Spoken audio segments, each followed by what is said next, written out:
Episode 7 की शुरुआत में हम देखते हैं कि सारे सुपर हीरोज अब ठीक हो गए और अपने हेडक्वार्टर में वापस आ गए। इधर मोलर ट्विंस ने रोबोट की माइंड को एक बॉडी में ट्रांसफ़र कर दिया है और इधर रोबोट को अपना नया शरीर मिल गया है जो कि दरअसल रैक्स के बचपन के शरीर की तरह लग रहा है। और अब रोबोट दोबारा से मोलर ट्विंस को पकड़ के जेल में डाल देता है। इधर सीजल ने सारे सुपर हीरोज को तुरंत हेडक्वार्टर में बुलाया और उन्हें अंदर ही रहने को कहा है। अब इधर रैक्स रोबोट की बॉडी को देख के कन्फ्यूज हो गया कि मेरे जैसा क्यों दिख रहा है।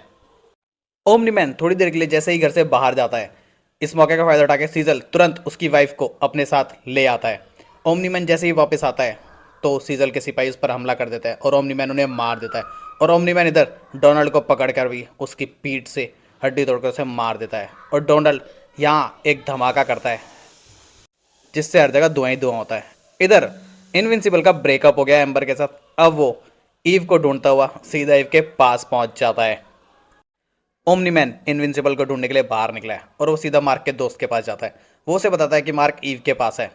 इधर सीजल उसे ट्रैक कर रहा है और ओमनी मैन को रोकने के लिए वो स्पेसशिप यूज़ करके एक लेज़र छोड़ता है, लेकिन ओमनी मैन सीधा जाके स्पेस में उस यूएफओ को तोड़ देता है और आगे बढ़ जाता है। ये सब कुछ लाइव टेलीकास्ट हो रहा है जैसे कि जूनियर सुपर हीरोज और पूरी दुनिया देख रही होती है। इधर ओमनी मैन इनविंसिबल को ढूंढने के लिए आगे बढ़ चुका है। इधर सीजल उसे रोकने की कोशिश करता है, लेकिन सीजल उसे रोक नहीं पाता। तभी हम देखते हैं कि सिंक्लेयर के बनाए हुए रोबोट्स आकर ओमनी मैन पे हमला कर देते हैं और ओमनी मैन थोड़ी देर तो उनसे मार खाता है, लेकिन बाद में बहुत ही बेरहमी से और बुरे तरीके से उन सारे रोबोट्स को मार देता है। वो उनके शरीर का टुकड़ा तोड़ देता है, जिससे कि सिंक्लेयर भी बैठा हुआ गुस्सा होता है और सीजल भी उस पर गुस्सा होता है कि तुम्हारे बनाए हुए रोबोट किसी काम के नहीं है। तभी सीजल उस मॉन्स्टर को ओमनी मैन के ऊपर छोड़ देते हैं जिससे कि ओमनी मैन ने पहले हराया था, और इस बार वो मॉन्स्टर काफ़ी गुस्से में होता है।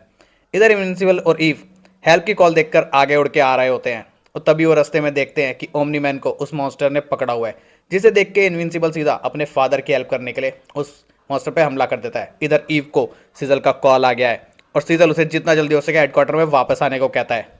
अब ओमनी मैन और इनविंसिबल दोनों मिलके उस मॉन्स्टर से लड़ रहे हैं और दोनों बाप बेटे की जोड़ी अब उस मॉन्स्टर पर भारी पड़ती है और उसे हरा देती है। इधर सीजल ने मोलर ट्विंस की मदद से इमोर्टल को जिंदा करा लिया है। अब इमोर्टल जैसे ही होश में आता है वो सीधा ओमनी मैन चिल्लाते हुए ओमनी मैन पे हमला करने के लिए चला जाता है। अब इमोर्टल और ओमनी मैन के बीच एक धमाकेदार फाइट होती है जिसमें इमोर्टल घायल हो जाता है। ओमनी मैन उसके पेट में घुसा मार के उसके टुकड़े कर देता है, लेकिन इमोर्टल जाते जाते भी उसकी आंखों को घायल कर देता है। अब ओमनी मैन ने इमोर्टल के टुकड़े कर दिए हैं और ये सब कुछ पूरी दुनिया में टेलीकास्ट हो चुका है और इनविंसिबल ने भी अपने बाप को एक हत्या करते हुए देख लिया है।